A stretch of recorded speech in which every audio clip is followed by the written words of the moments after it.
Said yeah, from all indications, say afutu do Egypt na or pass medical meaning say gone forever. Na say wakwa koye onye player of House of Folk. Say na konye player of House of Folk. So obekaya. And so Friday and I said it here and Saturday so Mr. Can say it seems to House of Folk our you know has come to an abrupt end. Now they should plan life after football. And so me sure say coach no one know him. What you say? And he make am wasem. Then I will tackle the issues of Kotoko players and do more ato transfer. Say meaning say a bit of contract no. The abrogating and ameboa. Asa. Yeah, they be super cologne. Alone, yeah. And yes, sir. Sure. Because new faces. What you say? A sumo messimo. And this sunyane name Name. Eba. I put you.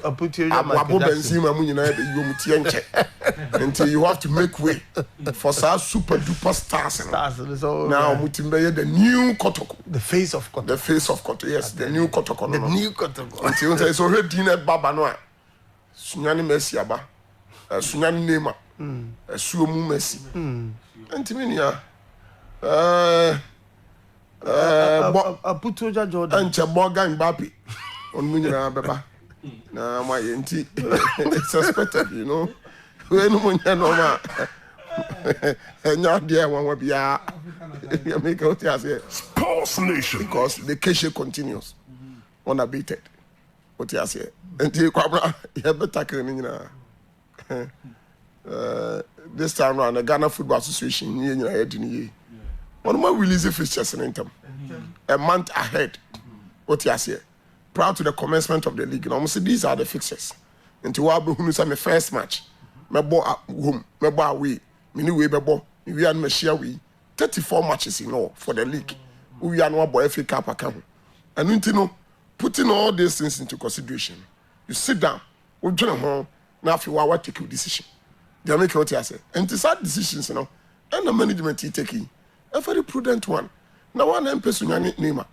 They make what you say. And Sunyani Nema, Waba, a Sumu Messi wa. Until you come, we will have a lot to talk about it. What you say? Bogam Bapi, na Abu Benzima and Swaba. Top team was Sunyani. And the governor Bafa. Na Mami Shasi say, and no, I was at the Accra Sports Stadium. Na me share the Greater Accra Division 2 promotional match. It was between mobile phone people. One more year. Who's a mobile phone people? It rings bell, eh? Because Omoni has a couple of friendly matches. Omoni a base in Medina. And if I say golden cakes and so your base in Choco. Now and you will love it. Just a Division 2 match pan. A chance a premier match be near day. Yebo. But Kwabna dia ba ko ne say we share the Ghana Football Association hierarchy no. One more decentralized one normal. And until about regional no you will be representing the Ghana Football Association president. It's like Ashanti region. Na Kotoro ewa. He represents the association. Sauko Greater Accra so Qatar. What you say? But Kwabna, from what I've seen, the American kakra no about the Greater Accra League no. I think, sir, me I can confidently say, among the 10 regions and 16 regions, the man Qatar has done a marvelous job. In fact, we are here, so we share how or fast organize your league, and even this promotional match, now should be whom say indeed, or here to my power, because Greater Accra Division 2 no also power. Who's a more than Kodomutu and no more. Now, and now so share the kind of performance.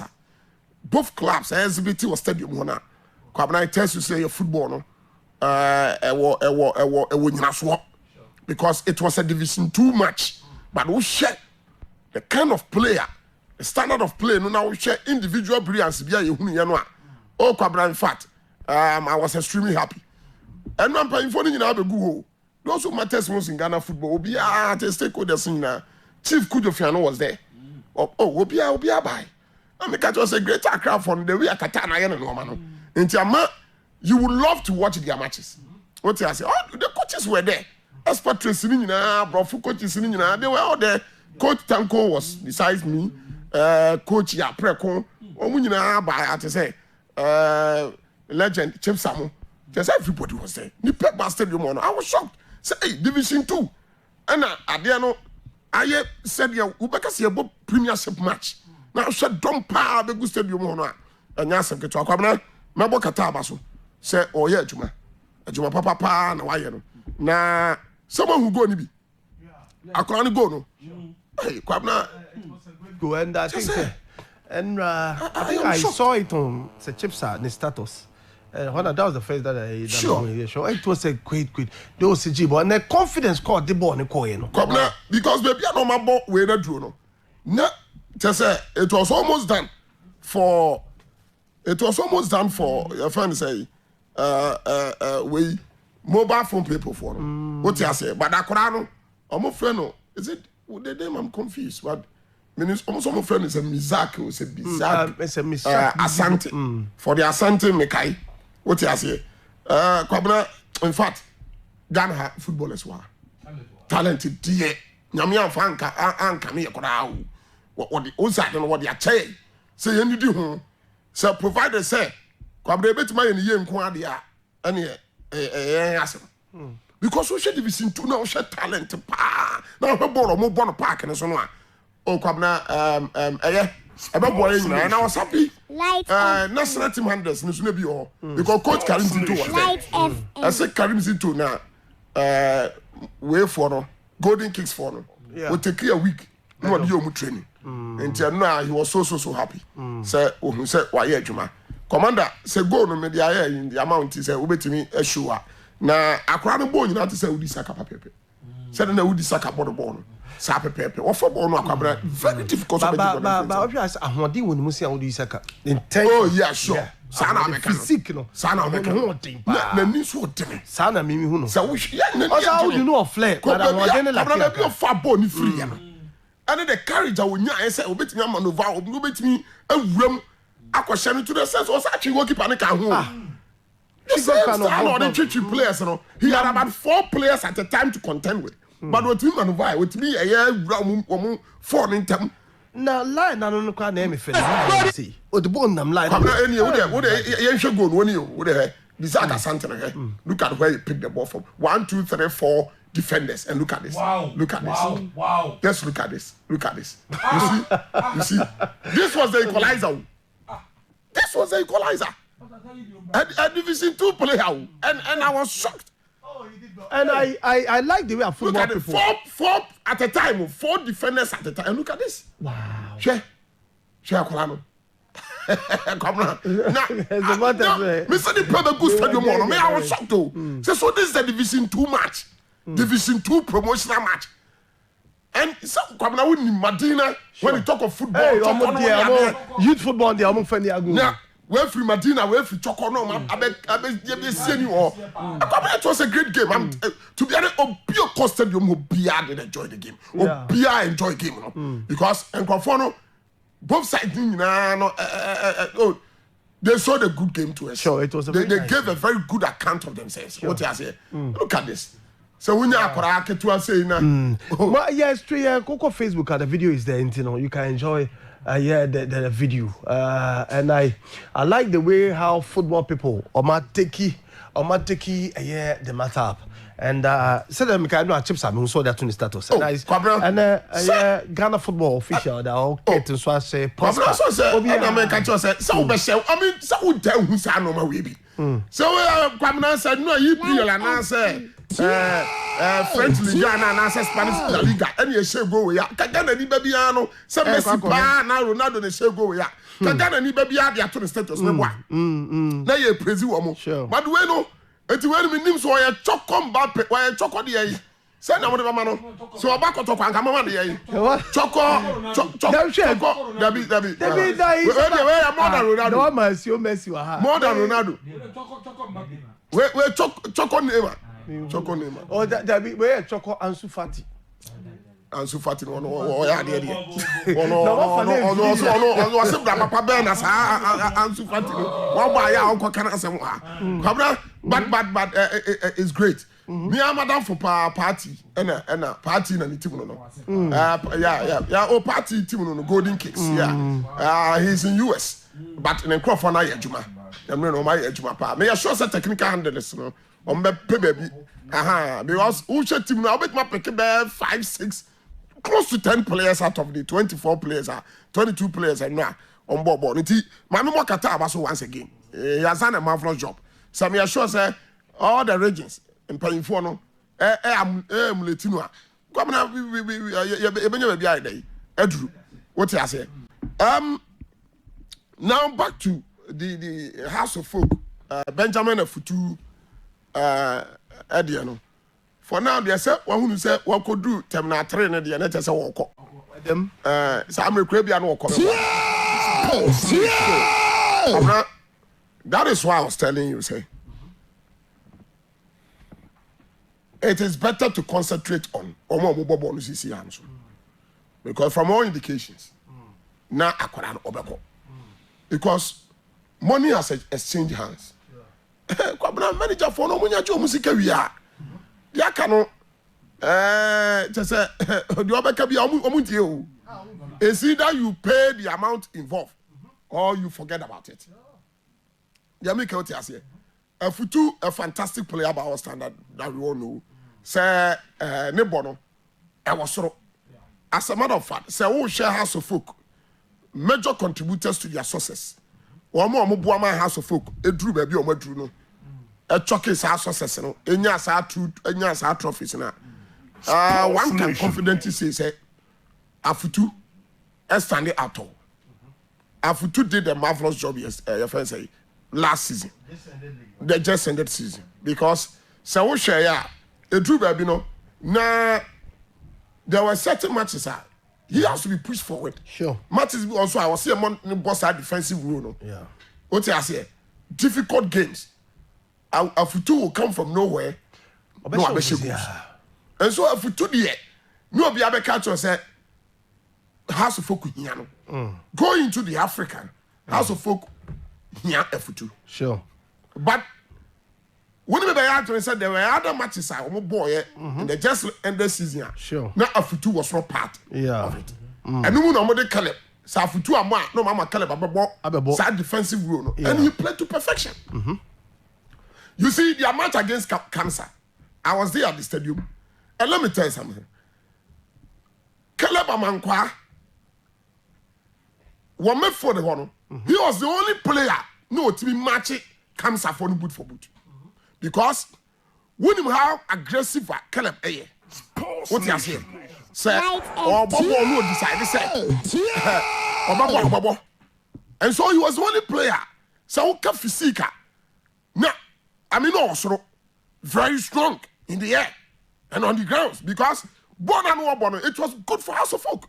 So when you say can comfortable buri omo I was made for the one because physically so who say no na omo was so papa that no me well conditioned more than House of Folk players no. So na me and it was their game plan. Omo by with a clear intent. Adiano let's put pressure on them. You must have high pressing football no. You frustrate omo you ball in through omo na you surprise omo with one friends attack no you go near say asset back. That was the game plan. But Caleb let me tell you something. The catcher said that Salim boy, Salim Adams, formerly of New Adubiase, new cruise, playing for House of Folk the first time in a competitive game. Now, if a player is such a brilliant goer, one can confidently say, me and compare a futu. It will be a big mistake. You can't do that. Because a futu experience or league, and if you futu, I branch your friend Salim Adams, Mamma Yebi. But at least, one more be a hope to say, giving the opportunity to bet my day. Aye. because they go out share you hardly see such goals our premiership. So for a new player on test even premiership not the highest I call and it's what Obama Ghana at 20 even final squad he was dropped. Now what me about in a competitive match of such nature, not the league, not the FA Cup, but what SCAF Champions League. So I go no shine a silly qualification in my house of football. And so, Kwabena, you ask me, so me a coach start planning, and then now your team no around or no, Salim no, and a Caleb, our met for the war. There's absolutely nothing will be better me because the kind of amount of figures I see, you know, say of too many than I could do Egypt, you know. And let me tell you, not the same team no Kosamo no. It's a different team. Who said last week in Mekachi was a Libyan club, the Ali Tripoli Crown, they want to give him $15,000 a month. And there's another team in Egypt. Almost on so ready say on bear fan huge. And it's Kwabena manager got $60,000 US. I will tell was my okay. Watch it. Kwabena onye $1 no sa no. My catch says $1 no. Say you be show botom sa no. Obi aka bibia wuntie. That is the whole thing. Enti you ask yourself say how so fit me afford this $60,000 now because as so $60,000 and my manager no. So if I'm come team no me boa. Now what about player no salary so. That is where now has to focus for this player no yes. Say you $60,000 then we will decide the kind of payment. Sorry at the amount. But the says can so manager na kwakoje. Player no so one ke. Enti e ho na koye tassel no. So na me so eventually I also play an day. Echo. So start planning life after your friend say F2. Now your team now run when it comes to the holding rower. It's about Caleb and then Salim Adams. Yami Koti say House of Folk team now done me who you know. As I was told, say you on a netty, none of one day. And said I'm funny, sir. And so you cannot begrudge the young man. Born or born at Dano. Yami Koti say Frederick and Sawocho was not bad. But Emmanuel Netty no. And then me said any day, so I'm just hoping to say no whole day. Everton. Glassing, I'm told, so when you're returning on coin. When you're training. You see no more training area and not glassing your day. And on your part of the team. I'm just hoping. Say one bit me solve issues now I dare be a hack glass, you know. What you may hear from because I would love to watch that boy play in our league. Because glassing, so cup players are not very exciting. They just ended season one.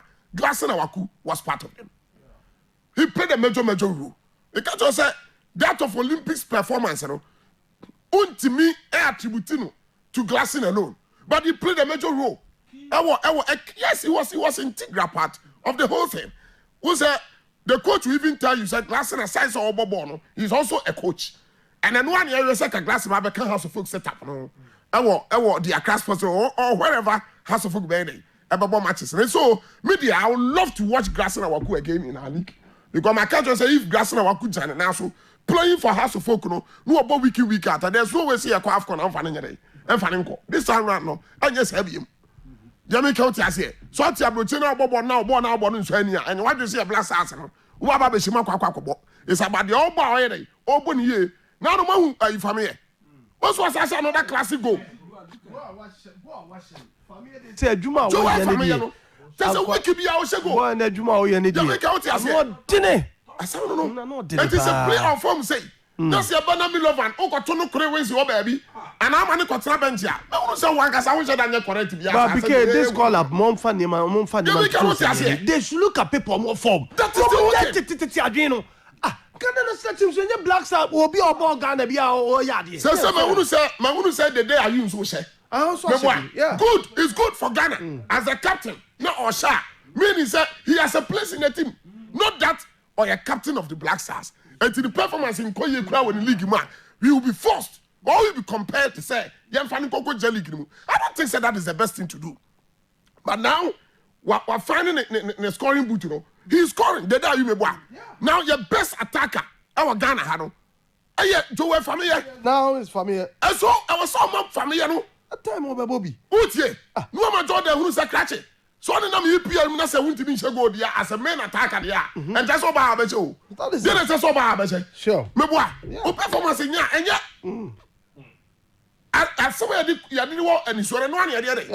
But ya the family ko jira esoro baby so pretty free ontimi mo ya yina free ya na betan bench ya so speed attack no so a ono so ontimi nya sa adwuma no so come nice up to them am say a few blasters am friend there sa Zimbabwe match no sa Zimbabwe sa too much is bi no a ya bonus sa no you can never underrate the Zimbabweans. Sure. Because yeah, I can say them put you up any splendid performance. Your performance, no. It's nothing good to write home about, but it's not up there. They make out here. And so give those boys pick, various class. Performance also. No. Now Pate is also playing, boy. Yeah, no. He did how many minutes? He lasted 90 minutes. Good for Ghana. They make out here. Because if who our cast now in your Pate and that boy Idris Baba, what is the name? Idris Baba. Yeah. What you say? Yeah. So and Salisu no say. Salisu Baba. Come now. So but now, I think the issue has got to do with Siki. Intimate sure said now River can go and also try and speak to the boy and see say you bit me about a boy because the inclusion will be superb. I tell you, super fantastic defender, solid. Kabla so unya sanko for ne dia. And you know who say adwuma na na wo ye no. I see adwuma no. They make cannot say. It's up to the coach. You nyina ye hwe no. One who says the Ghana Football Association here. They also here so why we. Yeah. The judge man na one over $30,000 or so. Sure. Now all eyes now on you. Will be on you. Baby I know make a second coming ya in Shadanya there. But prove everybody wrong. They make out here. Prove everybody wrong. Those guys are you think some more picking. I don't mind trouble when you are born here, baby. Kwabena, means some baby. You have more time to talk about that. Yeah, sure. And one more preparations are or more year against WAC of Morocco. What you say? But my players are not to say Krobia Asante Kotoko. Yeah, but my Edwin was been chairman was who tissue in Canada. Edwin. Edwin Canada. Also and now Kabna Udiki. And so Mutio Canada in Tiencho. I'm in China.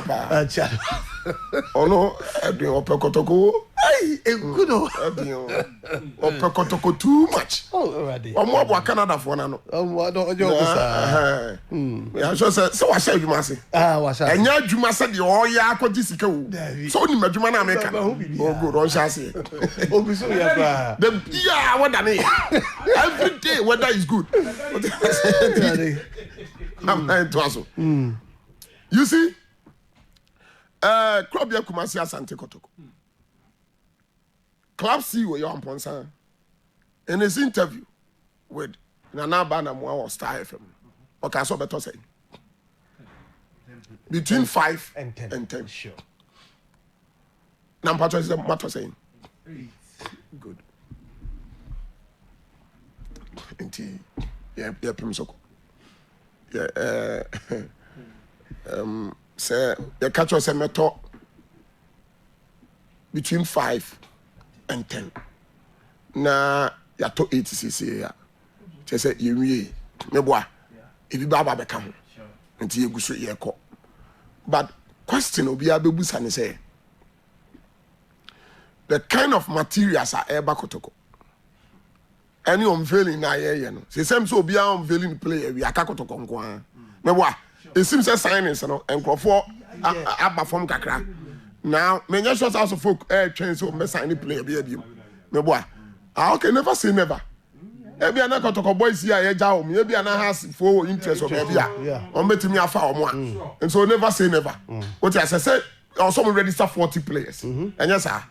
So Kwabena say the Kotoko time on their own very. Sure. Ne there. Until 1 minute bi no a super duper star nemu. Yeah. Say enye esuo Messia. Na sunyane Neymar anase Boga Mbappe say dia ya de mama wo mo a mo de ba sentiment enti so Kwabena you ask yourself say esuo mu Neymar yi ene sunyane esuo mu Messi ni sunyane Neymar yi ano mo maka nyina na mo ba no Kwabena Krobia Kumasi Asante Kotoko club of the century na me nu mi enu nim no ya wo supporter wutie enim no who can you na that is the question I mean busa me and I think say wo su bebusa ho sa Said yeah, one, yeah, my no. But come now, you see, the Kotoko team, I am in last season. So, I start to be quoted though. Let me this I'm start checking facts in here. But the season Kotoko had the best defense. Yeah, defense was in the just and the season. Yeah. I'm considering fewer. Kotoko none of the best defense. Meboa. Because oh, say who can you know check the records for me. Share league table no so them say I stand to be quoted though. Share league table no so ni en hwa de. Say enye sa na net ya. But the man yes and say no consistency with Kotoko defense. Because if I've Ganiu and Habiba, these are guys on my ball ache. And I'm a boy. Because Ganiu and Habib I know no. Say Ganiu will try 3 years Kotoko. Habib will try 3 years Kotoko. Omo nyina abo Africa twice for Asante Kotoko boy. The time Kotoko we were group stage of the Confederation Cup no. It was Ganiu Habib 4 and 5. And I'm a boy. And yes sir. Good. And so when you Ganiu Habib now when you Samuel Frempong, now when you Mora, automatically your defense will be the best in the country. Because consistency here, yeah, Juma. Especially Ganiu Habib, no. When no, they know when to move and when to do that cover. That is why it was extremely difficult for any club. So the ball to connect last season. So Kotoko strength the power last season. Nani nyina Kotoko defense. League in here last season. Sabi, in 7 years in your boss league, you know. And so I think that is so fresh in our minds. It will be any said in the league in the ACTA. Half of folk came into the picture, especially in the second round, because coaching decided said, Obobo pen out minimum Roberta Bisowa and Muhammad Alasa. Say in the beginning, it was Nuru Sure and Muhammad Alasa. And I'm a but the coach decided say, more minimum and a house of defense and so on. I'm problem here. That's the whole thing. The defense of us go stabilize. And it's not extremely difficult. So the Baba to us because if I'm not mistaken, Kofi has to take you over House of Folk. No, scoreline, the heaviest first defeat was against Dreams. They said 2 no. Meboa. There be 2 no and 1 no. Obi answer more than 2. Obi no share House of Folk more than 2. Conceded 22 goals. And a house conceded 23. Sure. And he has Kotoko defense was the best. Yeah, sure. That is the whole thing. That is what the statistics available. So the Kotoko defense was the best. Kotoko Krano, so share. Our performance in the first round compared to the second round, the first one was better than the second round. Sure. Because they start conceding in the second round. First round, it was far better. Because in the second round, you cannot be good. That was when I Bobby, you know. They make out here say, Auntie, Kwabna, football. You are the team never. My car say we actually say you are the team and the ball. If you don't have a good team, you will not get the results. Ubit man confirm you see players in Ababekum. But if you don't have the good team, you will never get the results. Say they are not Kojokano. I say science, no. Kwabna no ira na. I been free muma. And to make man to Kwabna. But if you don't have the team, one share, no new player now or banana and Swabian. We've seen this over and over again.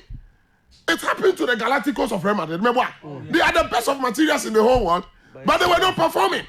No man going from a woman because of what you say. Now, even PSG grant is happening to them. Almost swap players in there. In fact, United Munyan. In fact, you make what you say. The last time, no man can say. Thomas Tuchel, the coach of Chelsea. Yeah. What am I doing? Sure. Adi Abuan say, "Oba 2 team, 1 set team no. It's not so no the na agini na woni mu no. But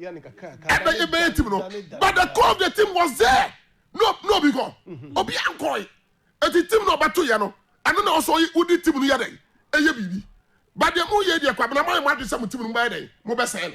Some of the new players aba. And let me tell you something. Whatever that is happening at Kotoko, somebody's interest in here. This is what you just don't want to hear from me. This is the sermon when the preachers begin to preach. No more problem with them. And somebody's interest, not based on performance. So what's your performance of Kumasi Asante Kotoko last season? Now we rate players. So we 5 players who performed well. They just ended season. Number 1 is Ganiyu. Sure. Number 2 is Emmanuel Jemfi. Number 3 is Habib Muhammad. Tell me I'm lying. It's true. Tell me I'm lying. But you, if you say you belong to an agency, and that agency meaning was a mayor upon something was some, and ultimately me my own judgment Kotoko. Where is your performance in here? So better performance in Padia. I can place a tomato transfer. No, could be a better say be on the performance. No, Ubeka said, "Woman who ye a Godfrey the Siama, but Godfrey the Siama no so a politics. No, and until a moment but I've always tell you say that boy, he's one of the best players that I know. Yes, so I go for the Siama boy. No, come now, boy said don't to transfer. Obi so Osman Ibrahim. Uti, sir, Prosper Ogumudi, doctor, medical catcher.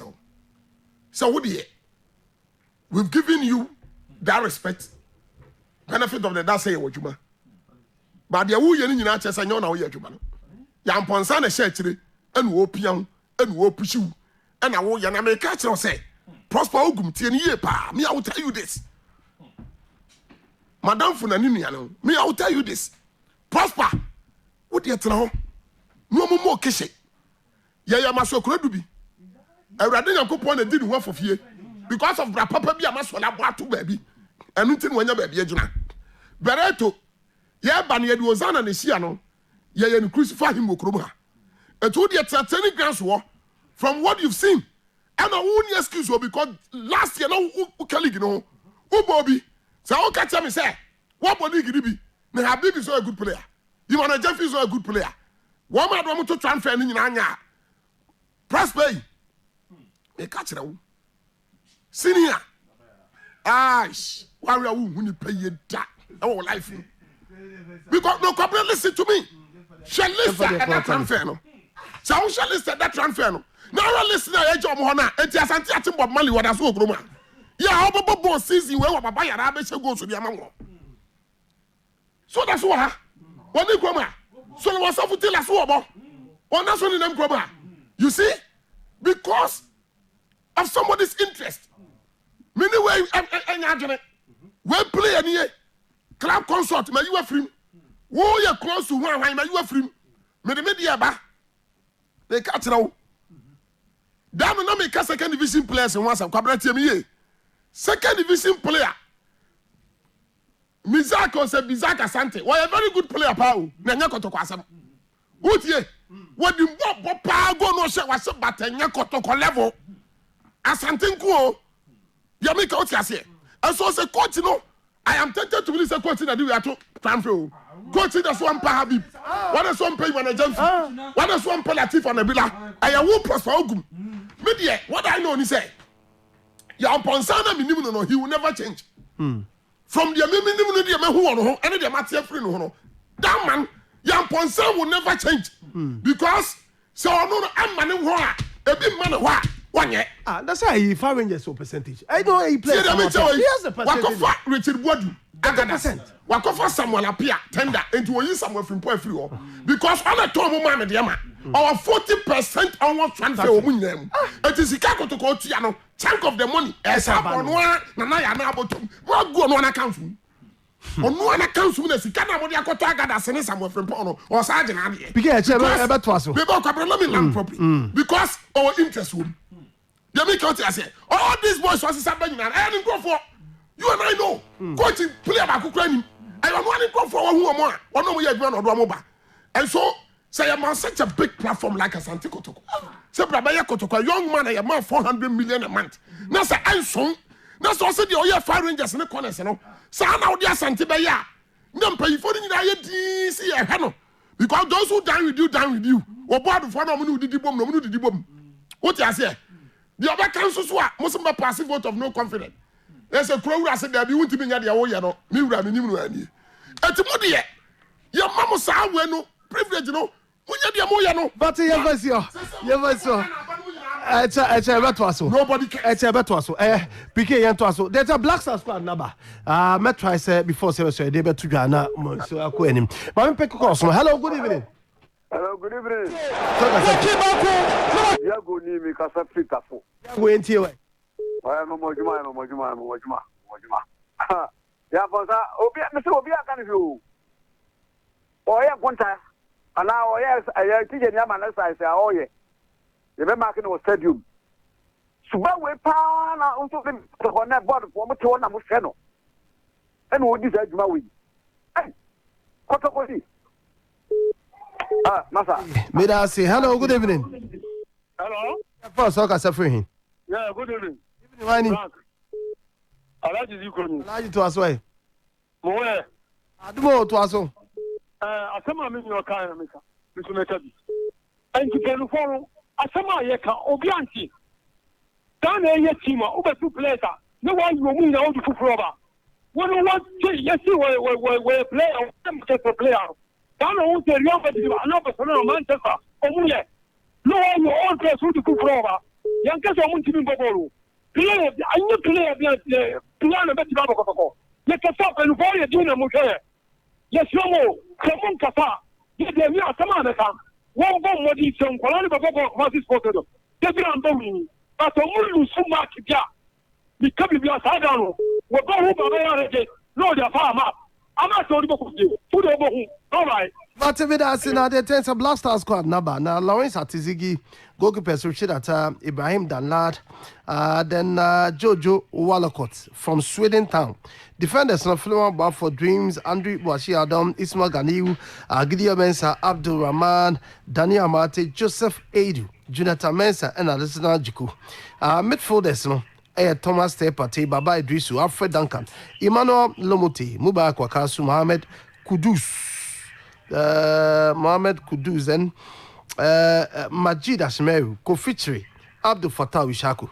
Amone Miki about the midfielders no, and a forwards na Andrew Ayew, Kamal Dini Sulemana, Tariq Fosu Henry, Joel Famille, Yao Yeboah, Samuel Usu, Jordan Ayew, Caleb Ekuban, Emmanuel Jesse, and Benjamin Tete. Those are the players no.